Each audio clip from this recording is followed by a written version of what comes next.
To talk a little bit about the sodium potassium ATPase pump, which comes under primary active transport. Now let's just remember, primary active transport means we are using energy directly. The transporter molecule is using energy directly in the form of ATP. So the ATP undergoes hydrolysis, and this hydrolysis is going to cause the movement of certain ions across the membrane in this case.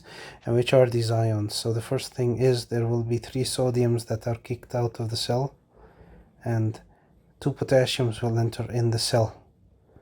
3 positively charged sodium cations go out, 2 potassium cations come in. Now you could see over here I've drawn 3 parts to this transport protein. There's an alpha subunit, a beta subunit, and a gamma subunit. People don't talk about the gamma too much. Many of the books would just say about alpha and beta, but very few books mention that there is something called the gamma subunit. Now, how does this work? Well, if we remember your primary active transport, sodium potassium ATPase pump, it's present in every living cell in the body. So every living cell which has got your nucleus and your DNA, or even your RBCs, your WBCs, your liver cells, your neurons, your nephrons, every one of those cells will have the sodium potassium ATPase pump over here, because you've got the blueprints for life in your DNA, and that DNA is going to make this pump over there through the mRNA transcription, translation, and all that stuff. So now look at this. The importance you need to understand is that the alpha, beta, gamma subunit exists over here, and it's the alpha that does all the work.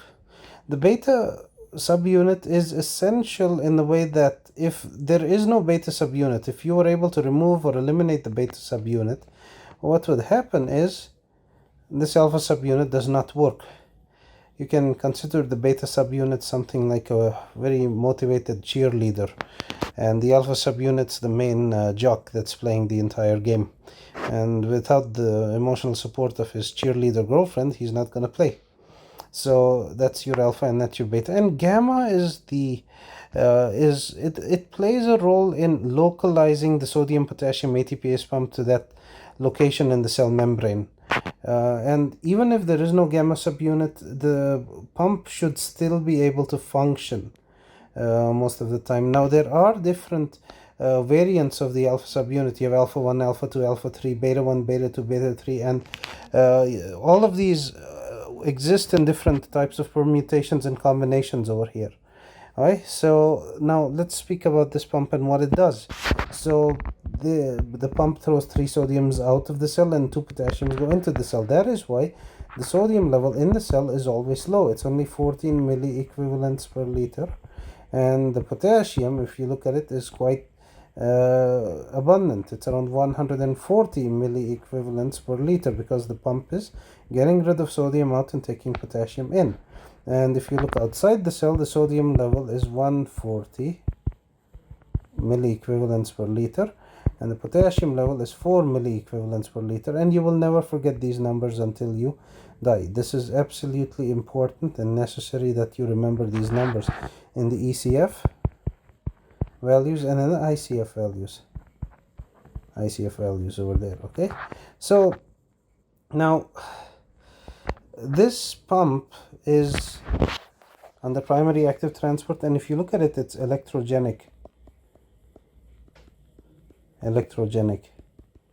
What does that mean? Well, the sodium potassium ATPase pump is throwing 3 sodiums out and taking 2 potassiums in. So what are you doing? You're creating some sort of an imbalance in the number of cations going out to cations coming in. So you're making some sort of a cation deficit in the cell, in the cytoplasm. So you are getting lesser amount of cations in the cell. So it makes the cell a little electronegative on the inside. So the cytoplasmic side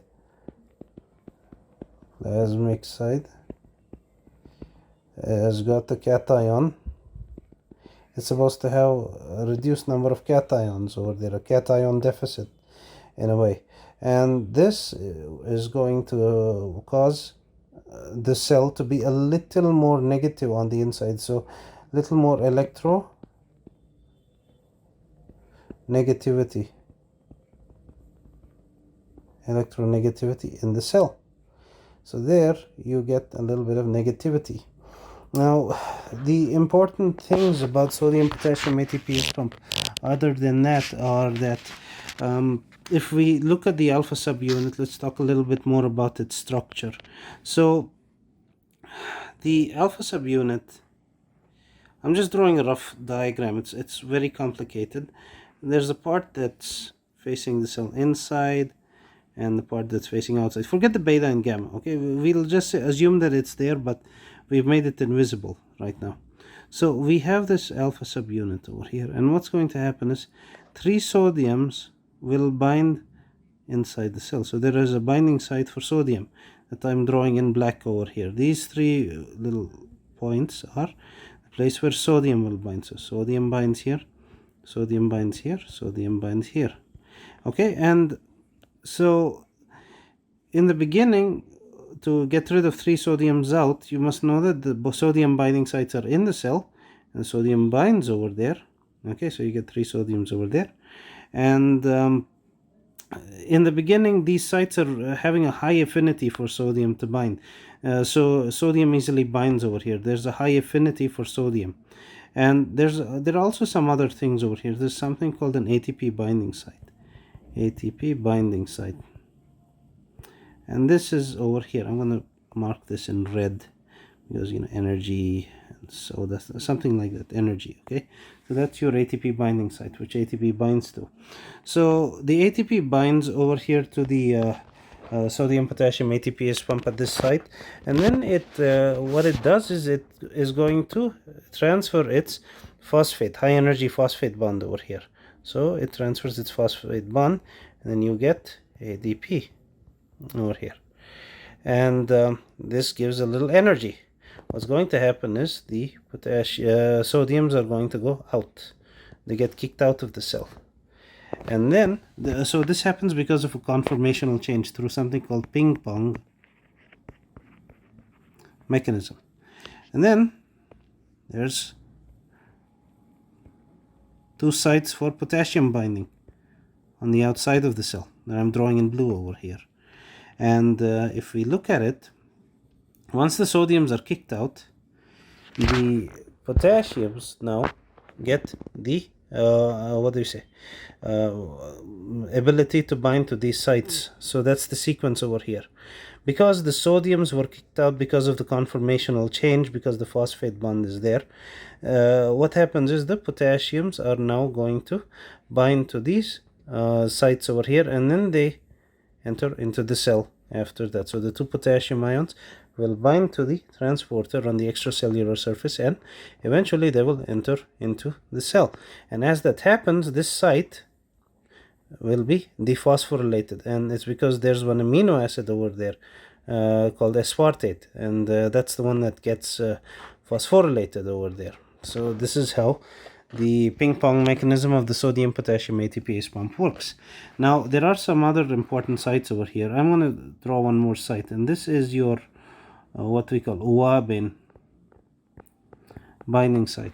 So what does uabin do? Uabin is a poison, and it binds to this site and totally inactivates the sodium potassium ATPase pump. So it totally stops the work of 3 sodiums going out and 2 potassiums coming in.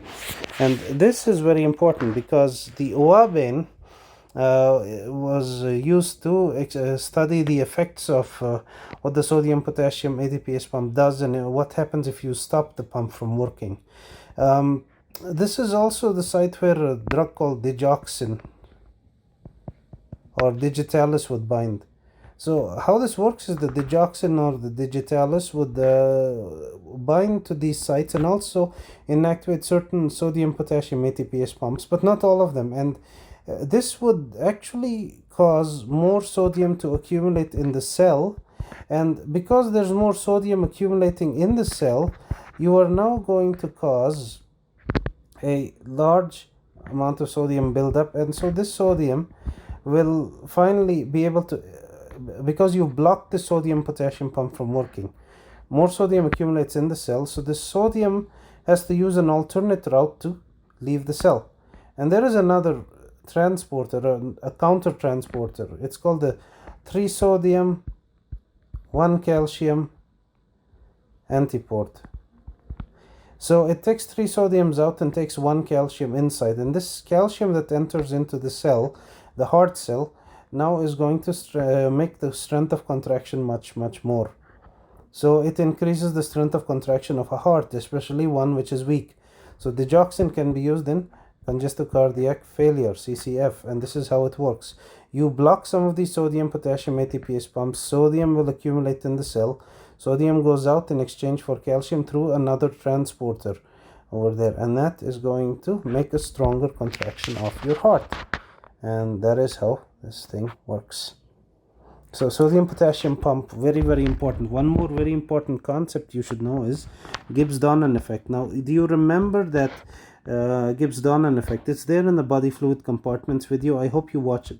The main thing you need to know is when you have two fluid compartments separated by a semi-permeable membrane like our cell membrane, and they have salt in amongst themselves, so they have some sodium chloride, sodium and chloride, just as an example, and they are equal. The sodium and the chloride is permeable along with the water. Now if I add a big molecule like a protein or something with some charge on that, and it's only on one compartment, like compartment A over here has this, what's going to happen is this will actually cause more of these ions from the other side to end up coming in here in compartment A, causing compartment A to swell up even more. This is very important to understand because you have put one extra protein. Again, watch the video in body fluid compartments. It's under Gibbs-Donnan effect. Gibbs-Donnan effect. So because you put this big protein over here, which cannot go to the other side, to compartment B, and equalize with the other side, it will cause a series of changes where more of the cations and anions also of compartment B will come to compartment A. So what's going to happen? You have more osmotically active particles over here which will attract more water, so there's more water in compartment A than in compartment B. This is very important to remember. Now what happens is your cells are like one compartment, and they have a lot of big molecules, DNA, and then they have RNA and proteins. And if you look outside the cells, they are covered with interstitial fluid. Interstitial fluid.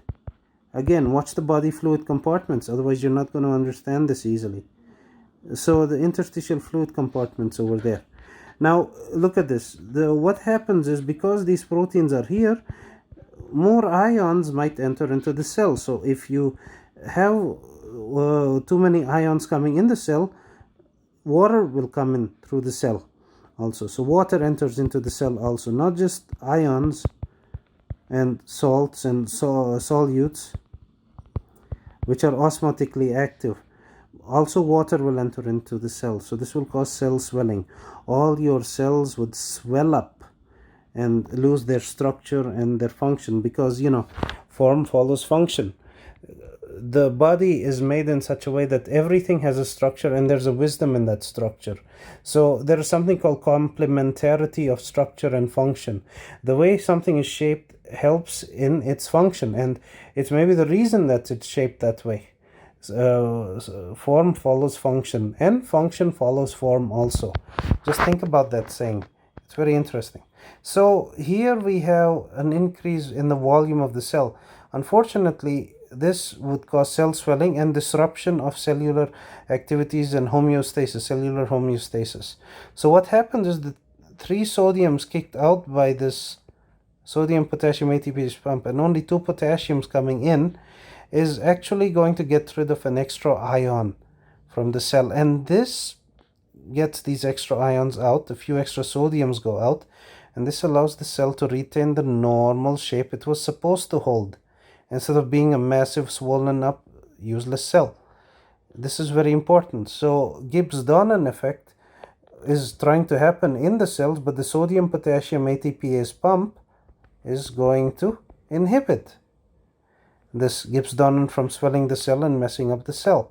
Now, if you mess with the sodium potassium ATPase pump, you stop the production of ATP for whatever reason, however you do it, what's going to happen immediately? Maybe there's less oxygen going to that cell. You reduce the oxygen supply, the nutrition supply, less ATP. What's going to happen? Cells will eventually start to swell up. This happens in almost every pathological process you could think of. From a heart attack where there's low oxygen to going to a cell, to ischemia, anything that lowers the ATP levels in that cell, up to 1/3 of your ATP is used by the sodium potassium ATPase pump itself. So if you run low on ATP, a lot of your sodium potassium ATPase pumps stop working. So it's going to cause a swelling of the cell to take place over there. Your cells, that's the first thing you see in pathology. Pathological changes after a myocardial infarction. It is going to be because of the sodium potassium ATPase pump, all the cells swell. First thing in cellular damage and tissue damage is the swelling that takes place. And that's because of Gibbs Donnan, which is countered by sodium potassium ATPase pump, which is very, very important to have normally. Well, so this was the primary active transport, and this is sodium potassium ATPase pump, and we'll go over the other pumps as we carry on with the different topics where they are relevant in more details. So let's just go on with the next topic, endocytosis and exocytosis next.